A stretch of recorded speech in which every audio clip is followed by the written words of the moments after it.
Bahagian hari selwa. Allahumma salli ala Muhammad wa ali Muhammad.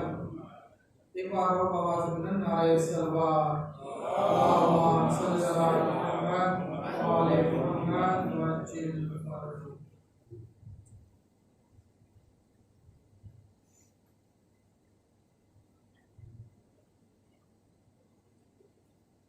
नर गए जुल्म से तन्हा दिलावर निकला. नर गए जुल्म से तन्हा दिलावर निकला. जैसे पिंजरे से कोई शेर हो बाहर निकला. जैसे पिंजरे से कोई शेर हो बाहर निकला. जलती रेत पे जो मीज़ान वफादारी पर जलती रेती पर जो मीज़ान वफादारी पर पुरककर नापा तो गाजी के बराबर निकला. पुरककर नापा तो गाजी के बराबर निकला. तालिब शाह में देखा तो लगे हुर जैसे. पहलवे शाह में देखा तो लगे हुर जैसे. जैसे संदूक से सदफ से कोई गौहर निकला. जैसे संदूक से सदफ से कोई गौहर निकला. अश्के याकूब का जब मैंने तकाबुल देखा. अश्के याकूब का जब मैंने तकाबुल देखा. अश्के बीमार के कतरे से कतर निकला.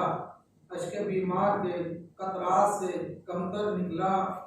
ढूंढा हर सिमत करामात नबी का नुस्खा, ढूंढा हर सिमत करामात नबी का नुस्खा। सूरह नादे अली नुस्खा जो घर पर निकला, सूरह नादे अली नुस्खा जो मेरे घर पर निकला। फुलाने की चली बात तो अकबर निकले, फुलाने की चली बात तो अकबर निकले। मुस्कुराने की हुई बात तो असगर निकला, मुस्कुराने की हुई बात तो असगर निकला। इस मातम का मिला माँ से मुझे है आरिफ, इस मातम का मिला माँ से मुझे है आरिफ। सबसे आला तो मेरी माँ का मुकद्दर निकला, सबसे आला तो मेरी माँ का मुकद्दर निकला। बाबा सल्लल्लाहु अलैहि वसल्लम।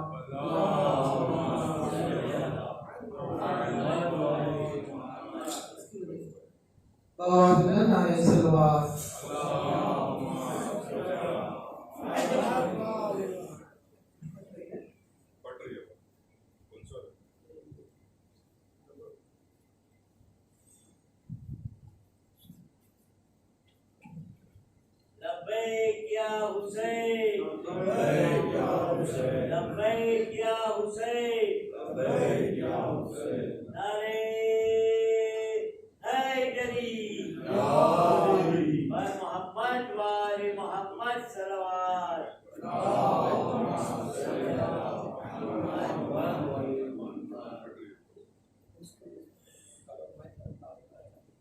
फातिहा।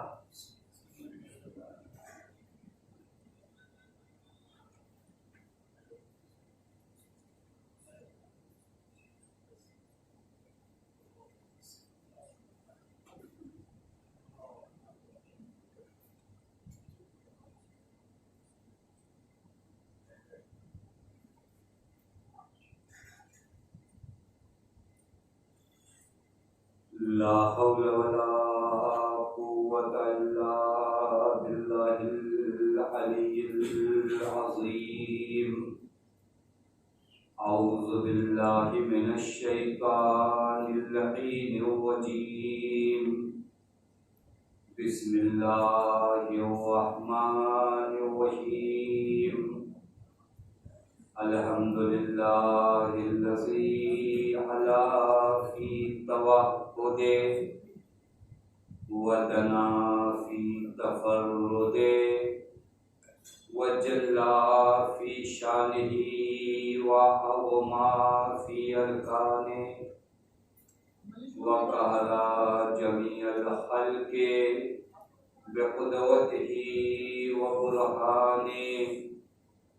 सुम्मस्सलातु वस्सलाम अला अशरफिल अंबिया'i वल मुरसलीन हबीबिल्लाहिल आलमीन मौला व मौला सकलैन जद्दिल हसन वल हुसैन मौलाना अबिल क़ासिमी मुहम्मद।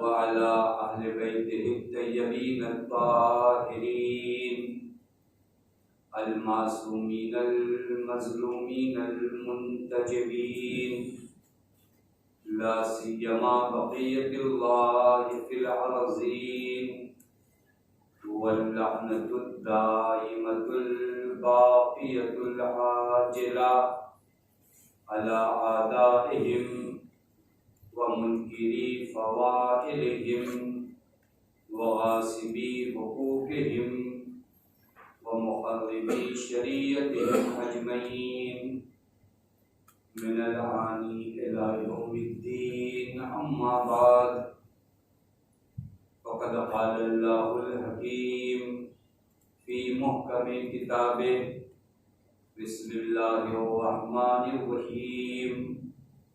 या अय्युहल्लज़ीना आमनू इत्तक़ुल्लाह व कूनू मअस-सादिक़ीन। सल्लल्लाहु अलैहि वसल्लम।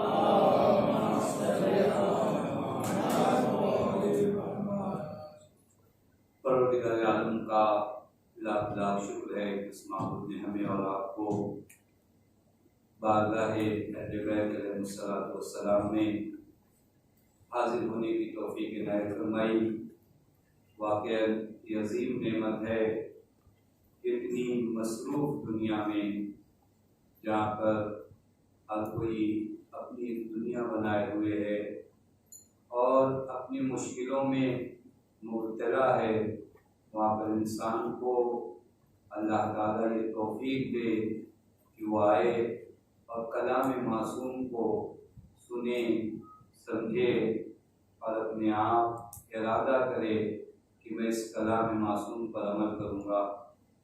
मौज़ूए गुफ्तगू दुआए मकारिमुल अखलाक है, यानी हमारी पूरी ज़िंदगी का दर्स इस दुआ में मौजूद है।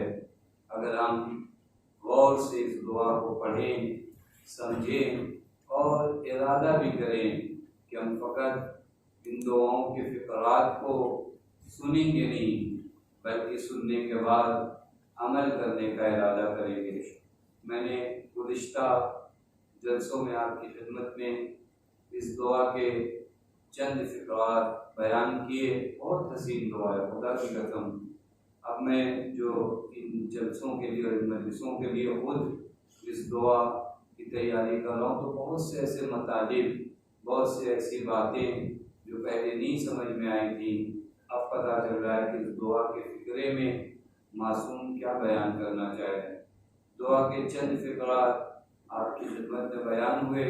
इसी दुआ के चंद फ़िक़रात और एक फ़राज़ जो आज बयान करना है, बड़ा हसीन फ़िक्रा है, जहाँ मासूम फरमाते हैं अल्लाहुम्मा सल्ली अला मुहम्मद व आले। मैंने अर्ज़ किया था इस दुआ के हर फ़राज़ में तकरीबन सबसे पहले मोहम्मद व आले मोहम्मद पे दुरूद भेजा है। और ये दुआ करने का बेहतरीन तरीका जो अहले बैत अलैहिमुस्सलातु वस्सलाम की जानिब से हमें और आपको बताया भी गया है कि जब दुआ करो तो इब्तिदा और आखिर में मोहम्मद व आले मोहम्मद पे दुरूद भेजो।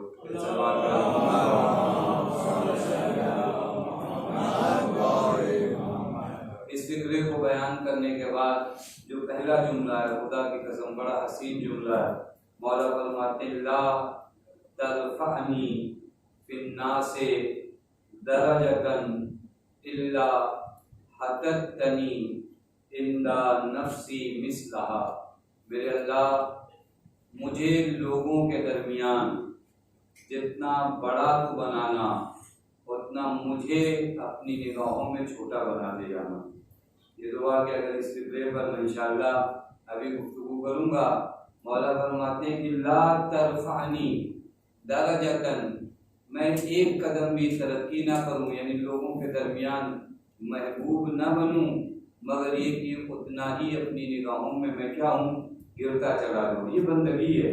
इंसान दूसरों की निगाहों में महबूब होना चाहिए, लेकिन कभी खुद को अपना महबूब मत बनाइए।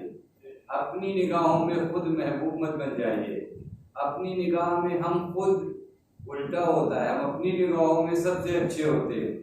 मासूम फरमाते दुआ करो कि दूसरों की निगाहों में जितना तुम्हारा दर्जा बुलंद हो, उतना ही तुम्हारा अपनी निगाहों में दर्जा कम होता जाए।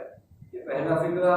उसके बाद हज़रत फरमाते वला तुहदिस ली इज़्ज़न ज़ाहिरा, ए मेरे अल्लाह, मेरे लिए कोई इज्जत करार न देना, इज्जत ज़ाहिरी, मगर ये कि ली ज़िल्लतन बातिना इंदा नफ्सी बिक़द्रिहा, उतना ही अंदर से बातिन से मैं ज़लील होता हूँ। ये दुआ के फिक्रे को थोड़ा से गौर करने का मकाम है। देखिए, हम अगर बंदगी के रास्ते में कदम रखते हैं, उबूदियत के रास्ते में कदम रखते हैं, तो दो चीज़ों का ख्याल करना बहुत ज़रूरी है। बाहर और अंदर का सिस्टम अगर मुआदिल ना हो और सिस्टम मैच ना करे तो आदमी बहक जाता है। मतलब आप अवामुन्नास में, लोगों में, मैं और लोगों की मिसाल ना दूं, बल्कि अपने जैसे लोगों की मिसाल दूं जो मसलन मिंबर पे आते हैं, जिक्र मौला के सदके में कुछ लोग इनका एहतराम करते हैं, तो ये एहतराम आपका जिक्र मौला की वजह से लोग करते हैं। आप गौर करिएगा, ये धीरे धीरे आपका दर्जा क्या होता जा रहा है, बुलंद होता जा रहा है। आपको लोग पसंद करने लगते हैं, आपको लोग कबूल करने लगते हैं, आपको लोग मानने लगते हैं, आपका लोग एहतराम करने लगते हैं, दर्जात आपके बढ़ते जा रहे हैं।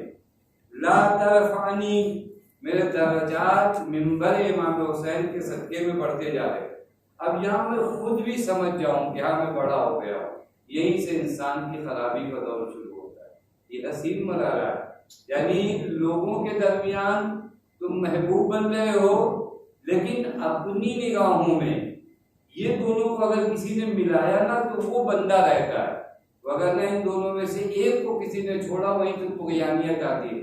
जहाँ मुझे लगने लगे हाँ ये हक है, ये लोग तो अभी कम एहतराम कर रहे हैं, मेरा एहतराम इससे ज्यादा होना चाहिए, लोग समझ ही नहीं पा रहे हैं, अभी तो मैं पहुंचे ही नहीं, ये वो मरहला है। मासूम फरमाते तारुल होना चाहिए।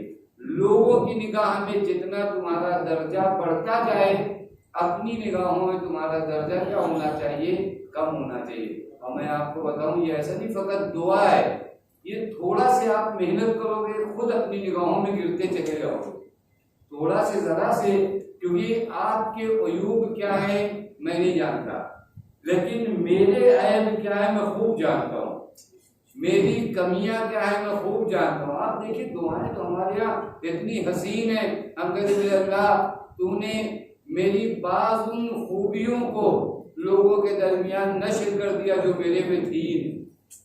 वो खुदा ने अपनी रहमानियत से तुम्हें महबूब बनाया, लेकिन तुम तो जानते हो कि ये खूबियां तुम्हारे अंदर नहीं है।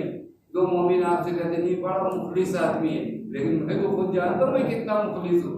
तो मुझे फरमाने कोई मेरे बारे में कौन सा नजरिया रखे वो बात नहीं है, लेकिन अपने बारे में जो मेरा नजरिया वो बहुत अहम है।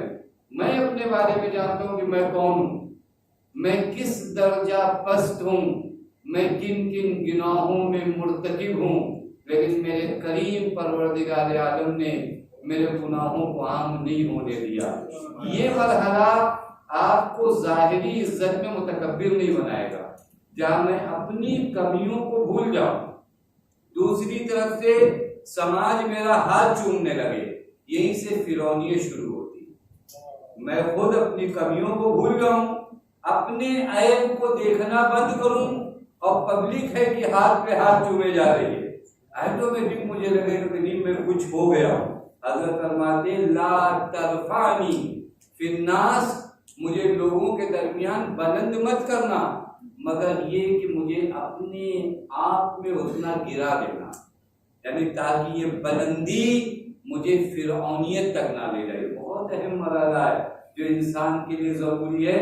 हम कभी इस तरह की दुआ का सलीका मांगते, हम कितना अल्लाह ताला से मांगते अल्लाह ताला हमें महबूब कर दे, लोग हमें याद करें, लोग जब भी हमारा नाम आए इज्जत व एहतराम से हमारा नाम ले, लेकिन कभी ये मांगा कि मुझे मेरी निगाह में तू गिरा दे। क्योंकि अगर मैं अपनी निगाह में खुद बहुत अच्छा बन गया ना, मैं बंदा नहीं बन सकता। देखिए अच्छा बनना एक हुनर है, अपनी निगाह में अच्छा बनना ये खतरनाक है। मौला ने फायदा भी बताया और जो खतरे आते, क्योंकि जहां आप महबूब हुए सबसे बड़ा मरहला मालूम है क्या होता है, वहां आपके अंदर तकब्बुर आना शुरू होता है। पहले आप हाथ एक मिलाते थे, अब थोड़ा सा उंगली पकड़ा देते कि चलो, क्योंकि आप महबूब हो गए लोगों के दरमियान। अगर आप अपनी निगाहों में भूल गए, आप याद करो, लेकिन ऐसा नहीं कि आपको जिल्लत अपनी बनानी पड़ेगी, नहीं ढूंढोगे खुद भी, लेकिन मैं क्या हूं कि मेरा हाथ लोग चूमे, मैं वही नुत्फा हूं जो मुज़गा बना, जो अलका बना। मेरे खुदा ने मुझे यहाँ तक तरक्की दिया कि मैं मिंबर पे बैठकर जिक्र इमाम करूं। मैं अपने पास्ट को अगर याद करूं, मैं अपने माजी को जरा याद करूं, तो मोमिनीन से हाथ मिलाते वक्त जो हम हाथ को भी थोड़ा कम देते और ज्यादा देते, ये वही असर है कि जब आप लोगों की निगाहों में बड़े बने लेकिन अपनी निगाहों में आप गिरे नहीं। ये जरूरी था, ये बहुत जरूरी था। अगर यहाँ पर यानी कोई हजरत करे मैं महबूब बनूं, आसान करूं ताकि ये बात ज्यादा सख्त ना हो, मैं महबूब बनूं लोगों की निगाहों में, ये अच्छी चीज है। देखें कभी भी दीन ने आपकी उस डिमांड को नहीं रोका जो आपकी फितरी डिमांड है। हर इंसान की फितरत में कि वो चाहता है कि लोगों के दरमियान महबूब रहे, लोग उसे पसंद करें, लोग उसका एहतराम करें, ये इंसान को पसंद है। लेकिन यहाँ के बाद एक खतरा जो आता है वो तकब्बुर का आता है। तो उस खतरे को रोकने के लिए मासूम फरमाते हैं आप तवाज़ु के साथ पेश आओ। मैं आसान मिसाल दूं आपको, मैंने आप किसी बड़ी कंपनी में जॉब पे लगे, देखिए प्रैक्टिकल थोड़ा करके बताया कैसे अपनी निगाहों में कैसे आदमी को मैच करना पड़ेगा और मुआदिल रहना। बहुत बड़ी कंपनी में आपकी जॉब लगी, अब यहाँ पर दर्जा आपको मिला, मकाम मिला, तरफानी, लोगों की निगाहों में आप क्या हो, महबूब हुए। अब यहाँ पर अगर आपने प्रैक्टिकल काम नहीं किया तो वो कुर्सी जो गोल घूमने वाली है वो आपको घुमा देगी। अगर आपने वहां पर थोड़ा सा काम नहीं किया अपने ऊपर, ये प्रैक्टिकल करना पड़ेगा। अब मैं क्या करूं, मैं इतने बड़े ओहदे पर एक कंपनी में हूं, या मैं अपनी मिसाल दूं, मैं यहाँ पर मतलब जिक्र इमाम हुसैन के सदके में यहाँ पर बैठा हूं, मैं क्या करूं। कल तक जब मैं इस कंपनी में नहीं लगा था और आज जो लगा हूं, मेरे अखलाक में क्या फर्क आया, और वो जो फर्क आया है उस फर्क को कैसे दूर करूं, बहुत अहम मरहला उलमा बयान फरमाते। कहते हैं कल तक अगर आप किसी के एहतराम में नहीं उठते थे, चले नहीं उठते थे, अब जब आप ओहदे पर फायज हो गए तो आप उठ जाओ। ये मुकाबला है, ये किससे मुकाबला, उस तकब्बुर से मुकाबला है जो आपकी तरफ पूरा हमला किए हुए।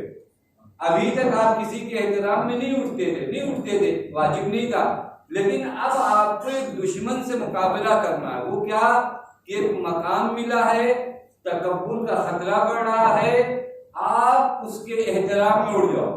वहां थोड़ा और आपकी पोस्ट और बुलंद हुई तो फरमाते और तरीका है, अभी तक उठते थे, अब अपनी कुर्सी छोड़कर टेबल के थोड़ा बाहर निकलो। देखिए सिस्टम में अगर आपने सिस्टम को नहीं अपनाया तो बाद में खतरनाक हो जाएगा। पहले खड़े हो जाइए, एक लेवल आपका बढ़ गया, आप टेबल से बाहर निकलो, हाथ मिलाओ, कैसे हैं, उसके लिए कुर्सी आगे करिए, बैठिए। और ओहदा बढ़ा, अब यहाँ टेबल तक कभी काम नहीं करेगा, अब आप कम से कम उस आदमी को दरवाजे तक लेने जाइए। ये बाकायदा मुकाबला कर रहे हो किससे, ताकि आपके वजूद में तकब्बुर नहीं आने पाए। यहाँ मामला क्या होता है, बरअक्स होता है। जब तक मैं नॉर्मल आदमी था, हर आदमी आ रहा था, खड़े हो जा रहे थे, थोड़ा सा ओहदा मिला, फिर हमने जो है खड़ा होना अपनी शान के खिलाफ समझा, फिर उसके बाद और ओहदा बढ़ा तो हमको ऐसा भी नहीं लगा कि हम अपना पैर समेट लें अगर कोई मोमिन आ गया, और ओहदा बढ़ा तो अगर हमने टेबल पे पैर रखा है तो हमको ये भी लगा कि क्या फर्क पड़ता है, ये आया है। ये आप मुकाबला नहीं कर रहे, यहाँ से खतरा है। तो जो फरमा रहे हैं यहाँ से खतरा है जो आपकी जिंदगी में धीरे धीरे चला आ रहा है, मुतवज्जे भी नहीं। मैं अर्ज करूं, ये आप प्रैक्टिस करके देखिए। जब आप देखिए आदमी जब हर तरफ से घिरा हुआ है, मुश्किलात का शिकार, उस वक्त तवाज़ु होना चाहिए वहां पे भी, लेकिन वो तवाज़ु जो है उतना अहम नहीं। मेरा भाई की रोशनी में अर्ज करो, हजरत अमीर फरमाते हैं अहसनुत तवाज़ु, सबसे बेहतरीन तवाज़ु वो है जब एक मालदार एक गरीब के सामने मुतवाज़े नजर आता है। हजरत फरमाते सबसे बेहतरीन तवाज़ु ये, कोई बड़ा आदमी उसके सामने मेरा तवाज़ु दिखाई दे, वो हुनर नहीं है। हुनर ये है कि वो जो आपसे कई रुतबे में पाहीन है, कई रुतबे, ये वो भी नहीं है कि आप उसके फायदे में करो, ये अपने फायदे में करो, ताकि ये इंसान के अंदर जो तकब्बुर का मरहला है ना, ये ना आने पाए। हजरत क्या फरमाते, ला तरफानी, मुझे लोगों के दरमियान बुलंद मत कर, इल्ला हततनी इंदा नफ्सी फी मिसला, मगर ये कि मैं अपनी निगाहों में उतना ही क्या होऊंगा, जलील। ये बेहतरीन हुनर है, खुदा की कसम आप इसको प्रैक्टिस करिए, आप लोगों के दरमियान महबूब होते चले जाएंगे। लेकिन अपने बारे में गौर करते रहिए, अपने बारे में सोचते रहिए, मैं हूँ क्या, मेरी औकात क्या है। और ये तकल्लुफात नहीं, हकीकत यही है, हम क्या है, हमारी कोई हैसियत है इस पूरी दुनिया के। जो कुरान एक जुमला कहता ये दुनिया वाले जो इतना पढ़ते पढ़ते इतनी टेक्नोलॉजी ये वो, कुरान कहता एक दिन तुम उठो सारा पानी जमीन में चला जाए, बात खत्म। एक दिन आप उठिए, सारे इंतजाम आपने दुनिया के लिए किए, एक दिन उठिए खुदा के हुक्म से ये सारा पानी जमीन अपने अंदर जल्द करे। अब बताइए आप क्या करेंगे। कुरान में एक दिन ऐसा आएगा कि अगर सारा पानी अल्लाह ने जमीन को हुक्म दिया कि जल्द उतर दे, क्या हो गया? किस चीज पे आप पकड़ रहे थे, किस ताकत पे आप पकड़ रहे थे, किस चीज पर आप मगरूर थे, हजरत उसी नशे से हमें बचाना चाह रहे हैं कि जितना अपनी निगाहों में तुम गिरोगे उतना बंदगी का रास्ता तय करते जाओगे। अपनी निगाहों में अजीज मत बनना। देखिए, दीन कभी जलील होने को नहीं कहता कि आप जाकर दूसरों के सामने हाथ फैला के जलील हो, ये जिल्लत दीन को बर्दाश्त नहीं, लेकिन अपनी निगाहों में मैं जलील रहना चाहिए। मुझे जिल्लत अपनी निगाहों में कि मैं कुछ भी नहीं हूँ, मेरे अख्तियार में कुछ, और ये तकल्लुफात नहीं कि खिताबत है कि मैं को नहीं, मुझे कुछ नहीं आता, हकीकत में कुछ नहीं आता। इसमें कौन सा तवाज़ु है, इसमें कौन सी इनकिसारी, कुछ भी नहीं हुआ। ज़ात हक ताला के अलावा हटकर कोई कुदरत है ही नहीं, तो किस चीज का अकड़ है। लिहाजा दुआ का जुमला जो है वो ये है कि जिस कदर बुलंदी मिलती जाए उतना ही अपनी निगाहों में पस्ती आती जाए। यार मामला बरअक्स है, लोगों की निगाहों में पहले बाद में बुलंदी मिलती है, ये अपनी निगाहों में पहले मासूम हो चुका होता है। इसने अपने जहन में पहले से बैठा रखा है कि मैं अलग हूँ। इमाम फरमाते हैं अफज़लुन नास अब्दन मन तवाज़ा अन रफ़अतिन, सबसे अफजल इंसान बंदगी के लिहाज से वो है जो बुलंदी के वक्त इनकिसारी दिखाए। मैंने आसान तर्जुमा किया। सबसे इंसान बंदगी के लिहाज से सबसे अफजल कौन है?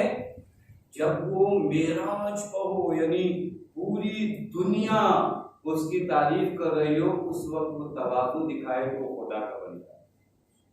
वहाँ खतरनाक होता है, वहाँ इंसान के अंदर फिरौनियत जागती, वहाँ लगता है कि नहीं मैं कहाँ से, मेरे मरहले तो अलग हैं। बस चेंज होता रहता है हालात जिंदगी की, कभी आप बुलंदी पे हो, कभी पस्ती पे हो। मैं मिसाल हूँ आपकी खिदमत में, लेकिन ये मरहला भी बड़ा हसीन है ना कि जितना आप बुलंद होते जाओ उतना ही आपके अंदर क्या आना चाहिए, तवाज़ु आना चाहिए। लेकिन कभी कभार आप लोगों के दरमियान महबूब नहीं हो। अब इसका भी उल्टा होना चाहिए, लोग आपको जलील कर रहे हैं, लोगों के दरमियान आप महबूब नहीं हो किसी भी वजह से। हो सकता है एक अच्छे आदमी थे, आज पोस्ट खत्म हो गई, उन्हीं लोगों के दरमियान, जिन लोगों के दरमियान आप महबूब थे, वही लोग जो है आपको साहब और किबला कह के पुकारते थे, आज आपका नाम भी सही से नहीं करे। अब क्या करे आदमी? तो एक मरहला है, जितना बुलंद होता जाऊं उतना अपनी निगाहों में गिरता जाऊं, लेकिन जितना लोगों की निगाहों में मैं गिरूं तो अब क्या करूं? अब इसका इलाज क्या है? इसका भी इलाज हमारे यहाँ रवायात में जिक्र है कि जब लोगों की निगाहों में तुम जलील हो जाना तो कभी भी ये जिल्लत सबब न बने कि तुम अपने नफ्स की करामत को बेच देना। तो वहां दीन कहता है तुम अपने करामत नफ्स का ख्याल रखना। मैं मिसाल हूं, मौला इमाम जाफर सादिक अलैहिस्सलाम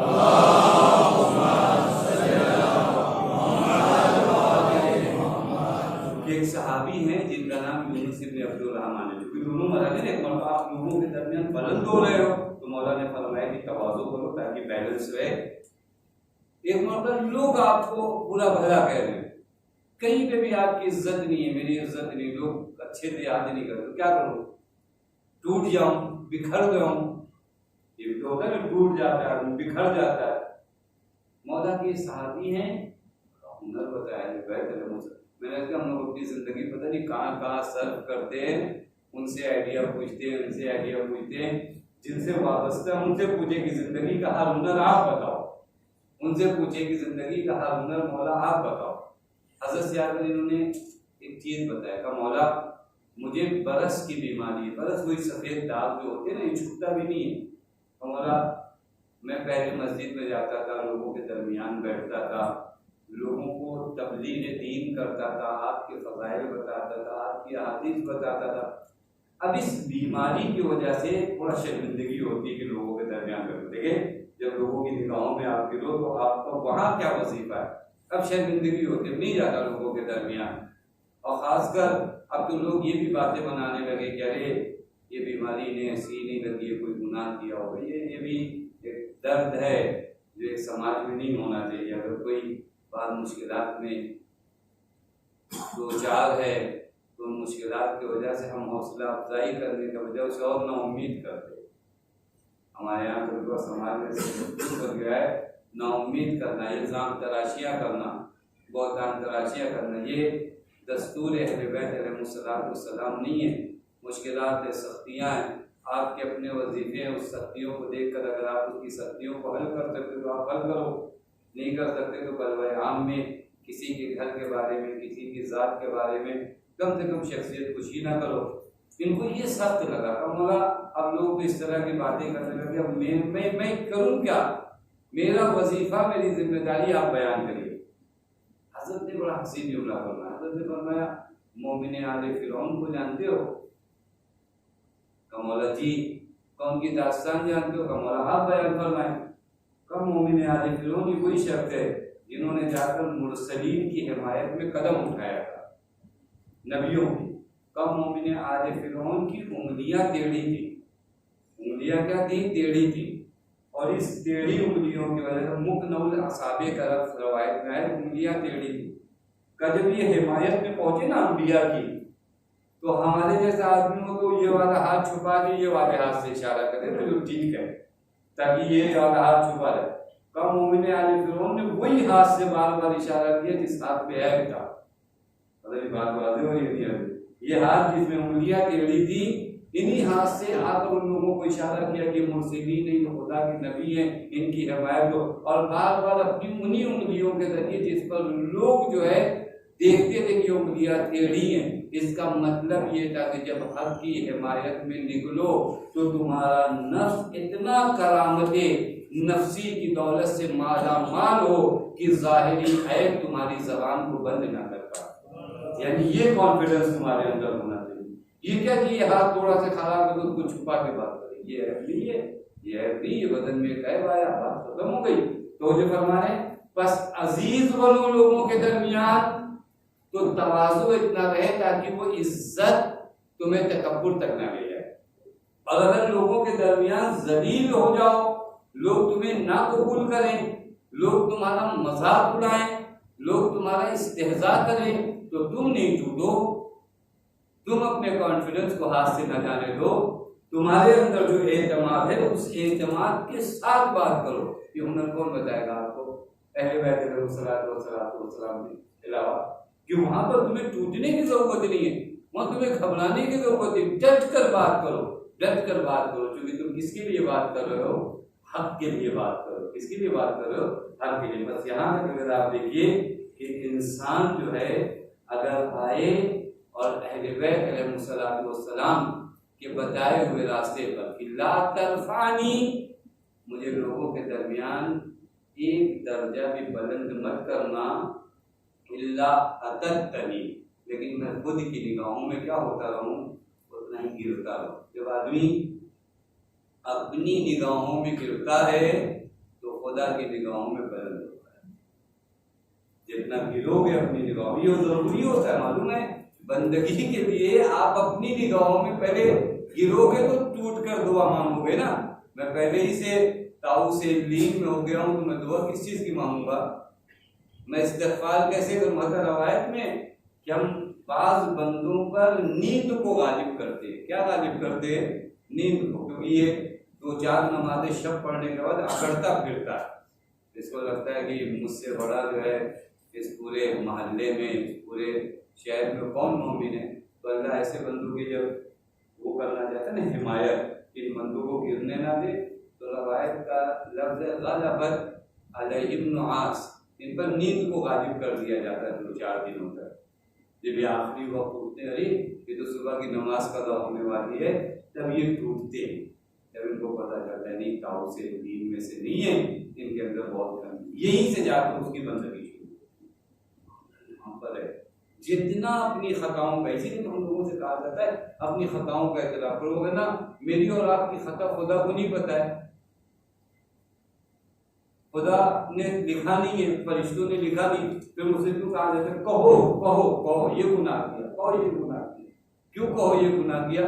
क्योंकि जब रिपीट करोगे टूटोगे, जब रिपीट करोगे तो अपनी निगाहों में गिरोगे, जब अपनी निगाहों में गिरोगे तो टूट कर खुदा की बारगाह में इस्तिग़फ़ार करोगे। वो इस्तिग़फ़ार अलग होगा, वरना नॉर्मल एक फॉर्मेलिटी हो जाएगी कि 70 मरतबा अस्तग़फ़िरुल्लाह का और मुझे एक गुनाह भी इतना याद नहीं आया। बस ये मत है। उसके बाद जो मतन दुआ है, वला तहदिस ली इज़्ज़न ज़ाहिरा, मेरे लिए कोई इज्जत जाहिर करार मत देना। इल्ला अहदस्ता जिल्लतन बातिनतन इंद नफ्सी बिक़द्रिहा। देखिए मोमिन अजीज होता है, लेकिन एक इज्जत जाहिर होती है। इज्जत जाहिर कोई लोगों के दरमियान महबूब होना, यानी इसी को मौला ने क्या बताया है, दूसरे जुमले में बताया है। इज्जत हकीकी तो मोमिन का हक है, मोमिन को अल्लाह ने अपनी दी है जलील होने को, वो इज्जत हकीकी है। एक इज्जत जाहिरी ये जिसकी वजह से लोग आपका एहतराम करते हैं, तो ये इज्जत जितनी बढ़ती जाए उतना अपनी निगाहों में क्या होता जाए, इंसान जलील होता जाए, क्योंकि उसको मालूम हो जाए कि मैं जो कुछ भी कर रहा हूँ, जैसा भी कर रहा हूँ, मैं नहीं कर रहा हूँ, मेरा खुदा मुझसे करवा ठीक होता है। आपने किसी की मदद किया, आप किसी के काम आए, वो आपकी इज्जत करने लगा, क्या करने लगा, आपकी इज्जत करने लगा। धीरे धीरे आपको लगने लगा कि आप ही पूरा सबब थे जो ये काम किया है, मैं नहीं होता तो ये नहीं होता। ये इज्जत जाहिरी आदमी को तकब्बुर तक हो जाती है। रवायत का जुमला अल करीमो यरा मकारिम अफआलिही दैनन अलैहि यक़ज़ी है। अजीब जुमला है, काश वक्त हो तो इन रवायात को और डिटेल में जाकर पढ़ा जाए। मौला फरमाते करीम कौन है मालूम है, जो जब कोई नेक काम करता है तो उस नेक काम को ऐसा करता है जैसे कर्ज उसके ऊपर हो, उसे उसने उतार दिया। जुमला नहीं है। अगर कोई नेक काम करता है तो कैसे अंजाम देता है, जैसे उसने कर्ज किसी का लिया था वो उतार दिया। ये जुमला रवायत का है। अफ़आलहु दैनन अलैहि यक़ज़ी है। वो नेक काम जब अंजाम देता है तो किस उन्वान से अंजाम देता है, जैसे एक कर्ज था उसके ऊपर, उसको उतार दिए। करीम की पहचान। लईम क्या करेगा, लईम किसी मोमिन की मदद करने के बाद हजारों जगह जब तक उसको आम नहीं करता तो उसको चैन नहीं मिलता, उसको सुकून नहीं मिलता। लेकिन करीम क्या है, करीम अपना जिम्मा समझता है, अपना फरीजा समझता है। मैं अपनी नमाज सुबह पढ़ने के बाद आपके ऊपर आकर एहसान देता हूँ, यार मैंने सुबह की नमाज पढ़ा, मालूम है आप लोगों को, लोग कहेंगे पढ़ा तो पढ़ा, आपके ऊपर वाजिब थी। तो फरमाने आपने नमाज सुबह जो पढ़ी वो आपके ऊपर वाजिब थी, उसका एहसान मैं आपको जताऊं, आपको बताऊं, अपने घर वालों को बताऊं। नहीं, नमाज सुबह आपने मौलाना अपनी पढ़ी है, वो पढ़ी होगी, आपके ऊपर वाजिब थी। तो किसी दोस्त को आपने कुछ दिया, वो आपकी जिम्मेदारियों में थी, तो जब फरमावे तो फिर उसका एहसान अगर आप फलां को जता रहे हो, इसका मतलब आप नहीं समझ रहे हो कि ये आपकी जिम्मेदारी की बतौर एक कर्ज आपने अदा कर दिया। और ये नेक काम, में पांच चीजें तो ब्रैकेट में बस अर्ज करूं, ये जितने भी काम आप नेक करते हो खुदा की कसम सिर्फ अपने लिए करते हो और किसी के लिए नहीं करते, ये यकीन करो। ये जिस दिन आपको यकीन हो जाए ना, तो नेकियों के बाद जो है बातें बताने का वक्त नहीं रहता। कुरान की आयत अगर आप देखिए, सूरह इसरा आयत नंबर 7, इन अहसनतुम लिअनफुसिकुम व इन असातुम फलहा। अगर तुमने नेकी किया है तो अपने लिए किया है, बुराई किया तो अपने लिए किया है। अगर आपने गरीब को पैसा दिया है, अपने लिए दिया, उसके लिए नहीं दिया। यानी समझ में आता, ला नुरीद मिनकुम जज़ाअन वला शुकुरा का माना क्या है, हम तुमसे न जज़ा चाहते हैं न शुक्रिया चाहते। क्यों? क्योंकि हमने जिसकी बारगाह में दिया है उससे ज्यादा अज्र देने वाला कोई नहीं है, उससे ज्यादा जज़ा देने वाला कोई नहीं है।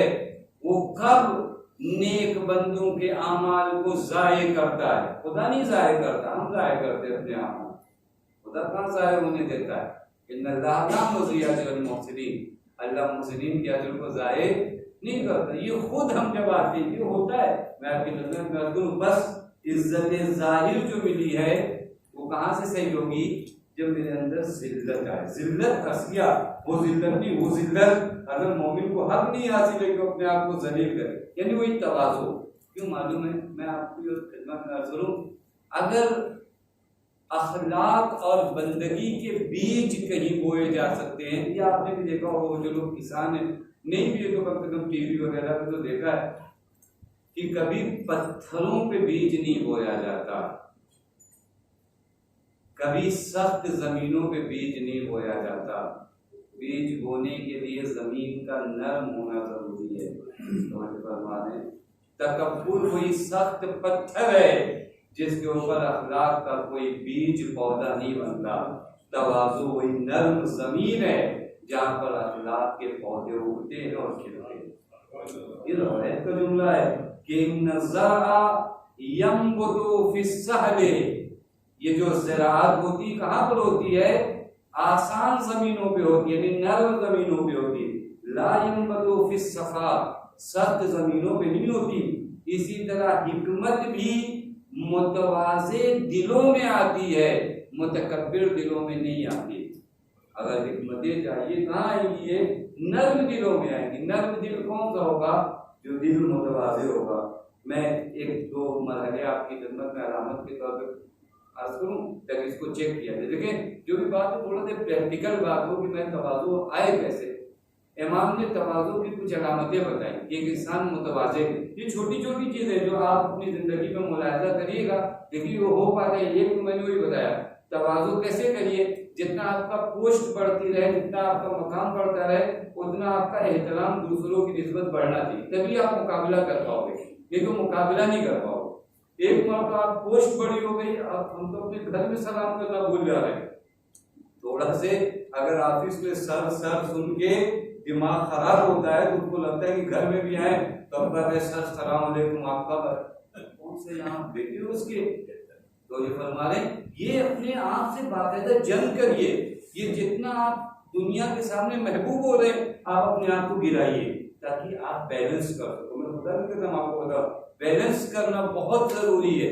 जितना लोग आपकी तारीफ करें आप उतना तवाज़ु करो, आप इंकिसारी करो, और ये रियाकारी में तवाज़ु नहीं करो, ये हकीकत में अपने आप को क्या करो? गिराओ। मासूम फरमाते हैं एक इंसान जो मुतवाज़े हो, मुतवाज़े यानी इंकिसारी के साथ पेश है, उसकी अलामतें क्या, निशानियां क्या है? मुतवाज़े आदमी की पहली निशानी मालूम है क्या है? अपनी गलती को एक्सेप्ट करता है। मुतकब्बिर कभी भी अपनी गलती को एक्सेप्ट नहीं करता, चाहे घर हो चाहे बाहर। तो अगर घर में भी गलत है ना तो अपनी गलती को मानने को तैयार नहीं। उसको लगता है मैं अगर कह दूं कि मैं गलत हूं तो फिर तो मेरी पूरी वैल्यू खत्म हो जाएगी। फिर का मतलब तकब्बुर है या नहीं है? तकब्बुर जो निकल गया जबान से निकल गया, क्यों निकल गया? आप मुतकब्बिर, इसका मतलब मासूम फरमाते अलामत क्या है तुम्हारे तवाज़ु की?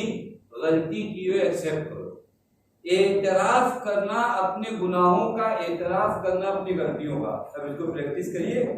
एक बच्चे के निस्बत भी अगर आपने गलती की, आप एक्सेप्ट करो कि हाँ बेटा मैं यहाँ गलत था, तो इसका मतलब आप प्रैक्टिस कर रहे हो। वरना आप वहाँ पर अकड़ गए कि नहीं मैंने तो कह दिया, मैं यहाँ पर। ये पहली अलामत है मासूम फरमाते हैं जब आप इंसान अपनी गलतियों को क्या करता है? एक्सेप्ट करता है।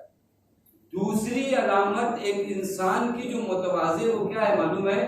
सलाम करने में पहल करते। ये नॉर्मल चीज है जो आप प्रैक्टिस कर सकते हो। ये वो चीजें नहीं मैं आपको बता रहा हूँ कि आपको जाके चांद पे प्रैक्टिस, ये इसी दुनिया में प्रैक्टिस करना।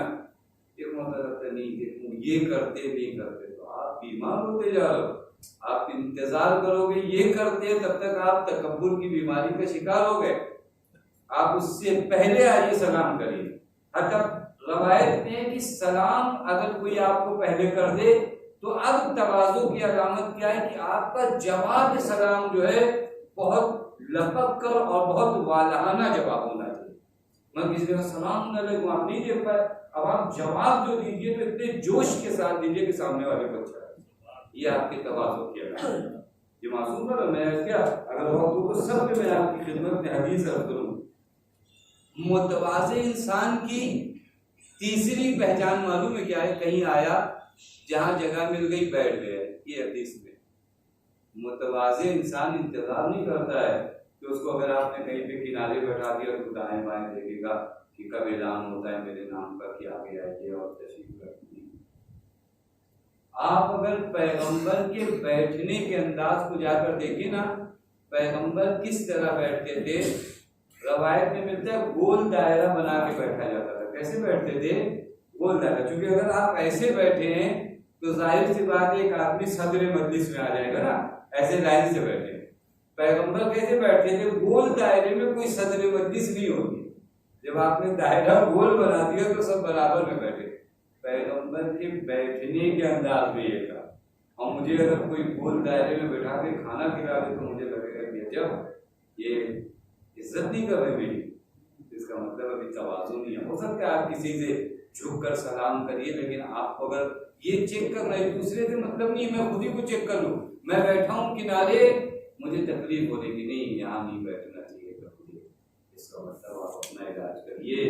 ये किसी ने किसी को नहीं देखा, ये तकलीफ जो अंदर हुई ना, ये तकलीफ बता रही कि एक तकब्बुर तुम्हारे वजूद में पनप रहा है। अगर आज इसका गला तुमने नहीं दबाया तो कल तुम्हारी तमाम इबादतों को ले लीजिए। परेशानी है अगर आप एक जगह जाइए और आपको तकलीफ होने लगे, मैं आपको प्रैक्टिकल बता रहा हूँ, अगर तकलीफ होने लगे कि मुझे यहाँ कहाँ बैठा दिया, मेरी ये जगह नहीं थी, मुझे वहां बैठाना चाहिए था, तो आप वही समझिए कि तकब्बुर आपकी जानिब जो बढ़ रहा है। आप अपने आप को कंट्रोल करिए, अपने नफ्स को कहिए कि तुम यहाँ बैठाने लायक भी नहीं, इससे कहीं ज्यादा जरूरी, तो वहां पर आपने अमली काम किया। फिर मालूम फरमाते हैं चौथी अलामत जो एक मुतवाज़े इंसान की है वो ये कि जब फुकरा से मुलाकात करता है ना, तो उनसे मुलाकात को एक्सेप्ट करता है, ये नहीं कि कल आइए परसों आइए देखा जाएगा। आप पहले सलाम को देखिए, खुदा की कसम फुकरा बैठे खाना खा रहे थे, किसी फकीर ने आपस में एक दूसरे से बात किया, क्यों देखो सरकार से जो शोधा जा रहे हैं उन्हें दावत दिया जाए कि हमारे साथ आए। तो दूसरे ने कहा वो सैयदा शबाब अहल जन्ना, उन्हें यहाँ बुलाओगे? और जैसे उस फकीर ने दावत दी, हज़रत ने फरमाया हाँ क्यों नहीं आएंगे, हम कौन होते जिनके सदके में पूरी कायनात फल हुई है। वो फुकरा के दरमियान बैठकर खाना खाते हैं। और फिर हज़रत ने खाना खाने के बाद मालूम क्या फरमाया? खाना खाने के बाद फरमाया अब मेरी भी ये ख्वाहिश है कि कल तुम सब मेरे घर में हो, यार मैं तुम्हारे साथ बैठकर खाया हूँ, कल तुम सब मेरे घर। ये है अहले बैत अलैहिस्सलाम की सीरत।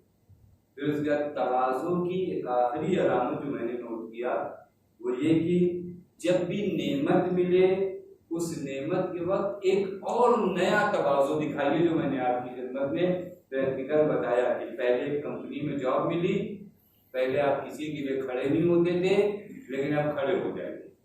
फिर और बड़ी पोस्ट पे गए तो टेबल के बाहर निकल जाएंगे, फिर और बड़ी पोस्ट पे गए तो दरवाजे तक। ये जितना आपकी नेमत बढ़ती जाए आपके वजूद में तवाज़ु आता जाए। पहले हो सकता है बहुत से लोगों का एहतराम आप नहीं करते थे, लेकिन अब जब नेमत बढ़ी तो आप तवाज़ु और ज्यादा बढ़ाओ। यूं मरहले हैं जो हमें गौर करने का मकाम है। उसके बाद दुआ का ये फिक्रा हज़रत फरमाते हैं अल्लाहुम्मा सल्लि अला मुहम्मद व आलि मुहम्मद। सलावत पढ़ते हैं आप लोग,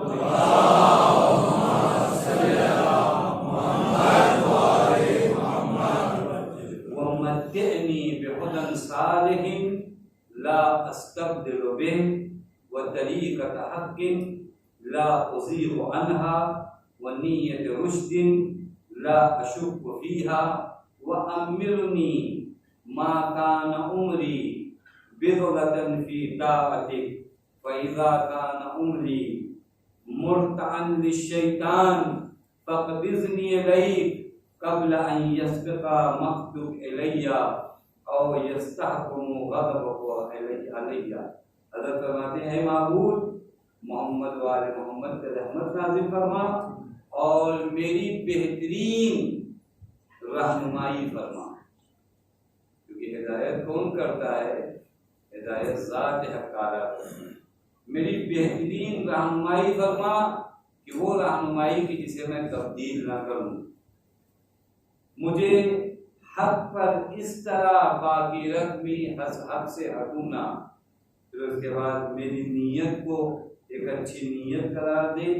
उसके बाद दुआ की आखिरी फिक्रे तो ऐसे हैं, मेरे अल्लाह मुझे उस वक्त तक जिंदा रखना जब तक ये जिंदगी तेरी इताअत में गुजरे, और उस वक्त मुझे मौत दे दे जब जिंदगी शैतान की चरागाह बना दे। जब तक जिंदगी इताअत खुदा में है, ये जिंदगी नेमत है। जिस दिन से जिंदगी शैतान के अख्तियार में आ गई, हमारी जिंदगी का रिमोट कंट्रोल किसके हाथों चला गया? शैतान के हाथों। रिमोट देखा जहां चाहे ले जाए। जिस दिन जिंदगी ऐसी हो जाए मुर्तान लिशैतान फक़बिज़नी इलैहि, जिस दिन शैतान मुझ पर इतना काबिज हो जाए कि जहाँ वो ले जाना चाहे तो फिर उस दिन मुझे बुला ले। उस दिन मेरा कब्र में जाना मेरा जिंदा रहने से ज़्यादा बेहतर नहीं है। इसलिए तो मैं जितना जिंदा रहूंगा उतना गुनाह करूंगा, तो उस दिन मेरे लिए कब्र में जाना अच्छा है। लेकिन अगर ये जिंदगी तेरी इताअत में गुजर रही तो जिंदगी बहुत बड़ी नेमत है। अगर इस जिंदगी में मैं तेरी नमाज पढ़ रहा हूँ, मैं ज़ियारत पे जा रहा हूँ, मैं अपने भाइयों का ख्याल कर रहा हूँ, मैं अपने अहबाब से मोहब्बत से पेश आ रहा हूँ, ये इताअत में गुजर रही है, ये जिंदगी तो मुबारक है। ये जिंदगी तो मेरे लिए रोजाना जन्नत में नए कसर तामीर करा रही है। ये जिंदगी बाकी रखना बिज़वतन फी ताअतिक, जब ये जिंदगी तेरी इताअत में गुजरे तो ये जिंदगी बड़ी हसीन है। लेकिन जब ये जिंदगी, बस हम लोग जिंदगी से कब आजिज होते हैं, इंशाअल्लाह खुदा थोड़ा वक्त कम बचाए क्योंकि आगे के, हम लोग जिंदगी से कब आजिज हो जाते हैं, जब बीमार हो जाते हैं, जब कई मरहलों में हम बिजनेस में टूट जाते हैं, एक तो इम्तिहान में फेल हो जाते हैं, बस हो गया, अब जीने का दिल नहीं चाहता। मौला फरमाते हैं उस वक्त को जीने का दिल नहीं चाहता जब गुनाहों में गर्क हो। उस वक्त कहो तुम जब जीने का दिल नहीं चाहता, जब तुम्हारा दिल मजलिस में आने का ना करे तो कहो कि अब जीने का फायदा नहीं। देखो मजलिसों में आने का दिल नहीं चाहता, तो मौला हमारा करूं अपनी मजलिसों को खराब मत करिए। ये कह के वो पढ़ रहे, आप आइए, आप ये खैमे इमाम हुसैन में रौनक का सबब बनिए। क्यों कोई आपके पसंद का खतीब पढ़ेगा तभी आप आओगे, ये कौन सी बात है? कोई भी पढ़े, ये खैमे इमाम हुसैन सजाए, मैं आऊंगा यहाँ। ये कोशिश करिए, ये बात होगा जो है, जिस दिन दिल नहीं करे आपका मजलिस में आने का, दुआ करो कि अल्लाह मुझे मौत दे। मैं आपको साफ बताऊं, उस दिन दुआ करो। जिस दिन दिल नहीं करे आपका नमाज पढ़ने का, को मौत दे दे। क्यों मालूम है? क्योंकि अब आपका पूरा अख्तियार शैतान के हाथ में चला गया, तो फिर उस जिंदगी का क्या फायदा जब पूरा कंट्रोल शैतान के हाथों में। जब नेकी करने का दिल नहीं करे तब कौन मौत दे दे। उस वक्त दो चार बीमारियां आ जाए, दो चार सर्दियां आ जाए। मैं अपने नौजवान बच्चों से भी अर्ज करूं, नाउम्मीद नहीं होना है। करबला उम्मीद सिखाती है, करबला में नाउम्मीदी कहाँ है? अब मुझे बताओ तो करबला में एक जगह आप बताओ नाउम्मीदी हो, करबला में एक जगह बताओ, खुदा की कसम एक जगह करबला में नाउम्मीदी है नहीं। इलाही अंता रजाई फी कुल्ल शिद्दा, मेरे अल्लाह हुसैन की तमाम उम्मीद तू है। देखो कितनी उम्मीद है। अगर देखा जाए नाउम्मीदी के रीजन बहुत है, वहां पर पानी नहीं है, खाना नहीं है, सामने हजारों का लश्कर है, यहाँ बच्चे हैं। अगर कोई आम आदमी हो ना उम्मीद हो जाए, लेकिन खुदा की कसम जो उम्मीद भरा जुमला हुसैन ने कहा कायनात में कह ही नहीं सकता। असरे आशूर जो मौला ने जुमला फरमाया मालूम है क्या है? कि मेरे बच्चों घबराना नहीं, इन्नल्लाह हाफिजुकुम व हामीकुम, ये उम्मीद भरा जुमला। असरे आशूर हुसैन के अलावा ये जुमला कोई कह ही नहीं सकता। इन्नल्लाह हाफिजुकुम, घबराना नहीं, अल्लाह तुम्हारी हिफाजत करेगा। व हामीकुम, अल्लाह तुम्हारी हिमायत करेगा। वह अदुव्वुकुम, और जो तुम्हारा दुश्मन होगा उसे जलील करेगा। अब ऐसी करबला से दर्द लेने के बाद अगर मैं जिंदगी के तो इम्तिहान में फेल हो जाऊं, नाउम्मीद हो जाऊं, दो चार मसाइल और मुश्किलात मेरे ऊपर आ जाए तो मैं नहीं, क्या फायदा जिंदगी का? ये नाउम्मीदी। और ये वो लोगों से भी अर्ज करूं कि जो लोग लोगों को नाउम्मीद करते हैं वो भी मुजरिम है, वो भी मुजरिम। अरे अब क्या रखा है, कुछ नहीं बचा है भाई। अजीब अजीब लोग, कोई पहले से बीमार हो, आप इयादत करने जाए, अच्छा ये बीमारी लगी, ये बीमारी तो उनको लगी थी 1 महीने में चले गए, ठीक है। आप इयादत करने गए, उसको और खत्म करने गए, यानी आप इयादत करने गए, वो बीमारी फलां हुआ, ये होता है, वहीं पे खड़े होकर बात करती, ये वाली बीमारी है तुमको लगी तो 15 दिन में गए हो। आप कहाँ गए हो? आप इयादत करने गए, नाउम्मीद करने गए। खुदा की कसम ये वो लोग मुजरिम है समाज के जो आते नौजवानों को नाउम्मीद करते। क्या फायदा पढ़कर, क्या फायदा ये करके, क्या फायदा ये करके, कुछ नहीं रखा है, दुनिया ऐसी है वैसी है। ये वो नुकसान है जो अगर आप इंसान को नाउम्मीद कर रहे हो ताकि उसके अंदर से जोश खत्म हो जाए।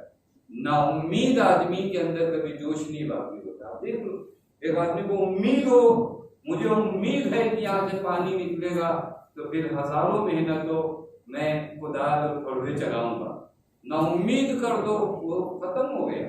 तो नाउम्मीद कर, नाउम्मीदी नहीं करना चाहिए। बस इंसान दुआ कब करे कि इस दुनिया से अल्लाह उसे उठा दे, जब गुनाहों में इतना गर्क हो जाए कि उसका अपने आप से कंट्रोल खत्म हो जाए।